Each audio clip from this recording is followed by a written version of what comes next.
For NFL coaches and fans, few things are as mind-boggling as watching an ultra-talented player constantly alternate between good and bad performances. Pressure's coming. Cousins is dead. The ball is out. And the Buccaneers have it. You keep playing them because of their high upside, yet you only get the good version of them on occasion. Maddening, we tell you. And it's Washington football, and it's Daron Payne. Well, with that now stated, how about we dive into every NFL team's most unreliable player right now?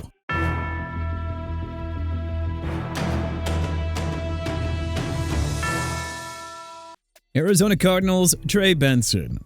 The Cardinals drafted Benson in round 3 at number 66 overall in 2024, believing the explosive Florida State RB could emerge as their new workhorse runner. But in 13 games as a rookie, Benson could only muster 291 rushing yards and a touchdown. And after Connor suffered a season-ending injury in Week 3, the injury-prone Benson suffered a knee injury the following game and was placed on the IR. Such immense potential, but just can't stay healthy. The way too early Trey Benson story. Atlanta Falcons, Michael Penix Jr. The expectations were pretty dang high for Penix after an excellent 3-game audition to close out his 2024 rookie year. But alas, the Falcons have a Jekyll and Hyde quarterback. How does Penix drop the hammer against elite teams like Tampa Bay, Buffalo, and Minnesota, and then crater against Carolina of all teams? He is so maddeningly inconsistent with his decision-making and accuracy. Baltimore Ravens, Rashad Bateman. The 2021 first-round pick has not been able to stay healthy and put it all together, but he's also sometimes impactful and not exactly a bust, making him all the more frustrating to analyze. Despite missing 5 games in his rookie year, Bateman finished with 515 receiving yards. Then he missed all but 10 games in his sophomore year, but endured a frustrating 2023 season that put him closer to bust territory. Bateman posted a career year in 2024 with 72 catches for 256 yards and 9 touchdowns. Instead of building off of that, however, Bateman has been mostly invisible here in 2025 without Lamar Jackson. Buffalo Bills, Ed Oliver. Bills fans may recall that it was considered a giant win when Houston defensive tackle Ed Oliver fell to them at number 9 overall in the 2019 NFL Draft. Well, fast forward to 2025, and we still don't really know how to judge this guy. Over his first 4 NFL seasons, Oliver never topped 5 sacks. Then he seemingly broke out in 2023 with 9.5. But no, instead, he just had 3 sacks in 2024 and struggled mightily in run defense, earning a 50.4 Pro Football Focus grade in that department. Sometimes Oliver is an elite pass rusher and terrible run defender, while other times, he's generating no QB pressure and still terrible in the run D. Carolina Panthers, Bryce Young. The number 1 pick of 2023 had a nightmare rookie year. Then he got benched early in his sophomore season, only to return to starting duties following an injury to Andy Dalton. Young finished his 2024 campaign on a high note and looked ready to take his game to another level in 2025, following the arrivals of Tedderell McMillan and Rico Donnell. But instead, Young has played what we like to call musical chairs. He looks like the 2023 version one game, then like a former number 1 pick the next. Chicago Bears, Rome Odunze. Odunze was regarded as one of the big 3 wide receiver prospects in the 2024 NFL Draft, alongside Marvin Harrison Jr. and Malik Neighbors. Despite having to share targets with Keenan Allen and DJ Moore, Odunze put up a respectable stat line of 54 catches for 734 yards and 3 touchdowns. Allen's departure in 2025 should have meant a breakout year from Odunze in 2025. But no, the number 9 pick has been absolutely invisible for large stretches. He exploded for 128 yards and 2 touchdowns in Week 2, but otherwise has been mostly quiet in 2025. Cincinnati Bengals, Dax Hill. Cincinnati's 2022 first-round pick was supposed to solidify their secondary, but we're on year 4 now, and it still has not come together. Hill has been used as a rotational piece on defense and in the special teams. He's been a giant liability in coverage, allowing a passer rating of over 90 each of his first 3 seasons. Cleveland Browns, Jerry Jeudy. Jeudy never became the true number 1 receiver the Broncos expected when they took him 15th overall in 2020. But he appeared to finally reach stardom with a breakout year in his first season with the Browns, catching 90 passes for 1,229 yards and 4 touchdowns. Even though the Browns don't have any other good receivers, Jeudy hasn't been able to repeat that magic in 2025. In fact, he's on pace for his worst season since 2021, when he missed 7 games and mustered just 467 yards. Dallas Cowboys, Trayvon Diggs. Diggs had a monster season in 2021, racking up a league-leading 11 interceptions en route to Pro Bowl and first-team All-Pro nods. He earned another Pro Bowl selection in 2022 after recording 3 picks and 14 pass breakups. But man, is he ever the ultimate boomer-bust cornerback. Diggs might have the best ball hawk skills in the entire league, but he also gets burned a ton in coverage. Over his first 5 NFL seasons, he had 20 interceptions and 63 pass breakups. He also allowed 15 touchdowns in coverage and over 600 receiving yards in coverage in 3 different seasons per Pro Football Reference. Denver Broncos, Bo Nix. By most metrics and statistics, Nix has regressed considerably after an excellent rookie year in 2024. Why is he getting away with it? Well, 1, the Broncos have arguably the best defense in football, and 2, he keeps showing up in the fourth quarter when his team needs it most. Nix has inconsistent accuracy and isn't always sharp with his decision-making, but playing on a star-studded Denver team with a Hall of Fame caliber coach means getting bailed out time and time again. Imagine just how dangerous this team would be if he could actually play all 4 quarters on a regular basis. Detroit Lions, Jameson Williams. Williams missed most of his 2022 rookie year recovering from a torn ACL that he suffered in the national championship game. Then, he was suspended 4 games in 2023 for violating the NFL's gambling policy. So, after a nightmare start to his career, Williams seemingly put it all together with a breakout year in 2024, catching 58 passes for 1,001 yards and 7 touchdowns. Detroit handed Williams a 3-year extension worth $83 million, only to watch his production inexplicably decline before 2025. Green Bay Packers, Christian Watson. After trading Devontae Adams to the Raiders in 2022, the Packers drafted the 6'4" speedster out of North Dakota State with the number 34 pick. The expectation was that Watson would quickly slot in as the number 1 receiver with Aaron Rodgers throwing him the ball. But injuries and inconsistent production have led to a disappointing career for Watson. He's yet to hit the 45 catch or 700-yard marks in a season and missed most of 2025 recovering from a torn ACL that he suffered late last year.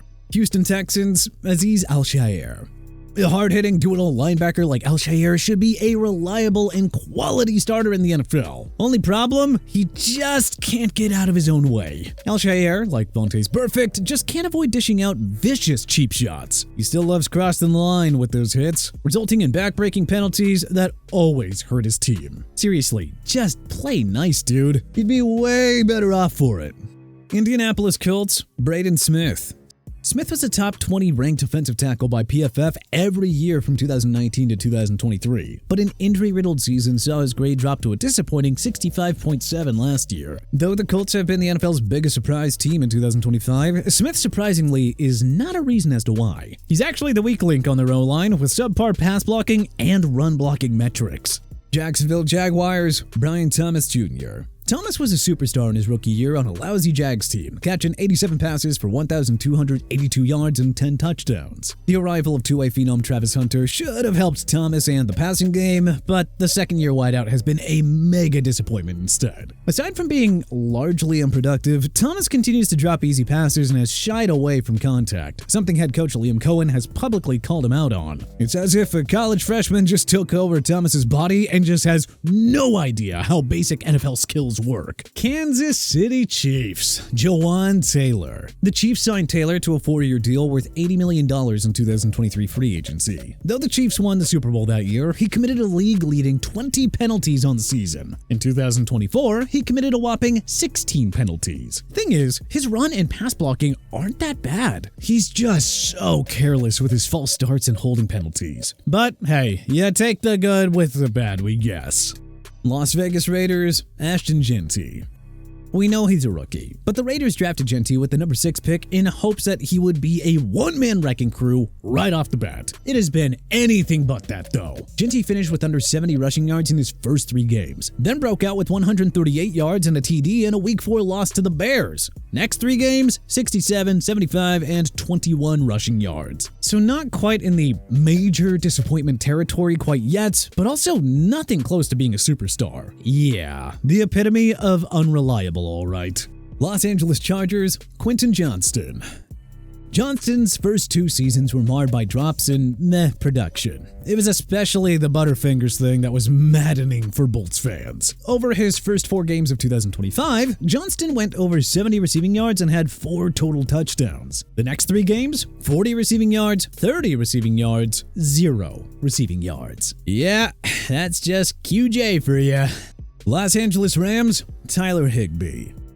Alright, we're admittedly nitpicking a bit here since the Rams' most talented players always seem to be their, well, absolute best ones. But veteran tight end Tyler Higbee is like a box full of chocolates. You just never know what you're gonna get. Since a career year in 2019 when he caught 69 passes for 734 yards and 3 touchdowns, he's only eclipsed the 600-yard mark once. If you go through his career game log, you'll see Higbee has a weird habit of going hot and productive for a few games and then ice cold for weeks at a time. Truly a great enigma. Miami Dolphins, Tua Tagovailoa.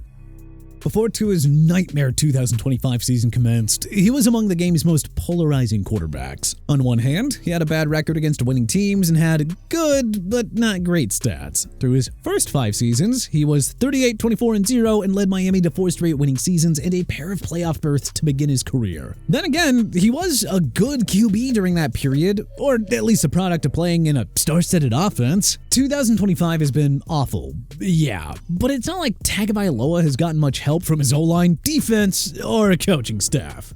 Minnesota Vikings, Jordan Addison.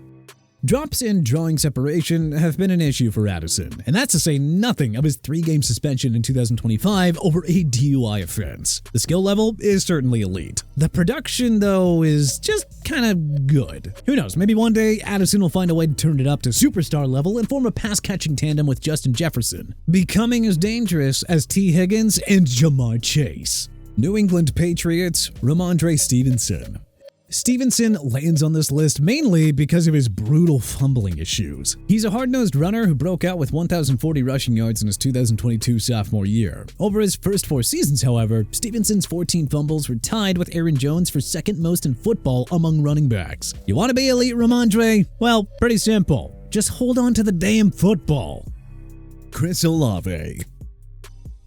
The Saints made a series of deals at the 2022 NFL Draft to come away with Olave and future draft bust Trevor Penning in round 1. Olave began his career with consecutive 1,000-yard seasons, but has struggled with consistency and concussion woes. Olave is a boomer-bust receiver. He can go off at any moment, but then randomly disappears for lengthy periods. So, is he really a WR1? I mean, the talent is there, but the consistency is not.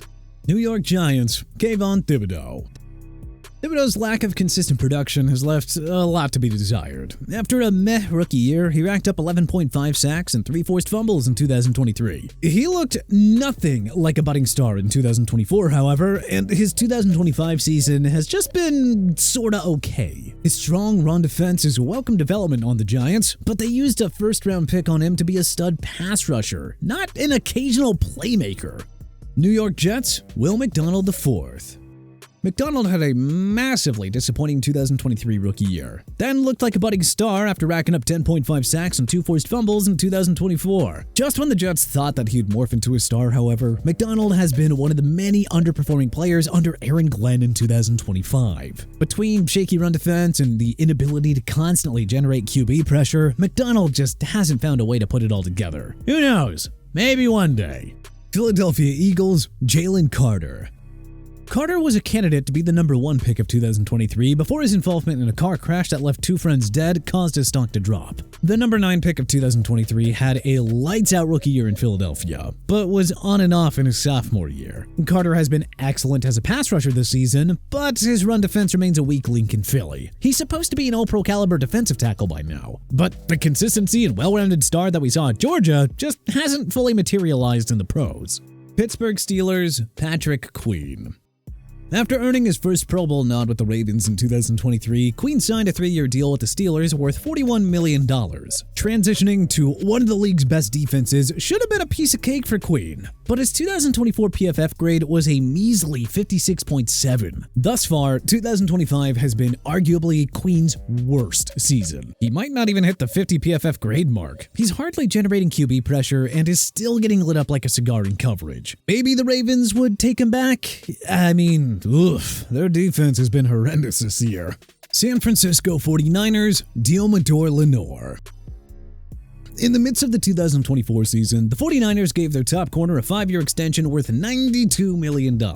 Boy, that's a lot of money for a guy who's, well, nothing close to all-pro caliber. Lenore has been a good but not elite corner since entering the NFL in 2021. He was elite in coverage during the 2023 and 2024 seasons by PFF's metrics, but he has seen a significant dip on that front this year. Not ideal for a guy beginning a $92 million deal. Seattle Seahawks, Rick Woolen. Woolen earned Pro Bowl nods in his 2022 rookie season, finishing with a league-leading 6 interceptions along with 16 pass breakups and 3 fumble recoveries. Just when it looked like Seattle found its next superstar cornerback, however, Woolen's play inexplicably dropped. His 2023 PFF grade was a mere 67.1 and 67.9 in 2024. He can make plays on the ball, but he can also get burned in coverage at any given moment. Tampa Bay Buccaneers, Antoine Winfield Jr.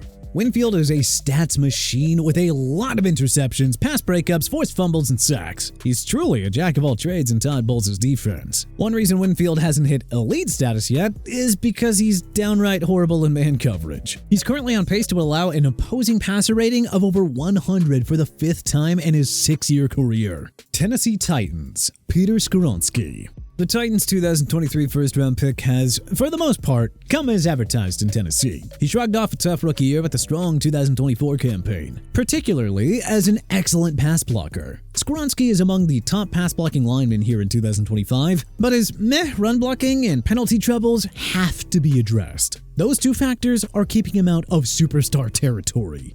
Washington Commanders, Daron Payne.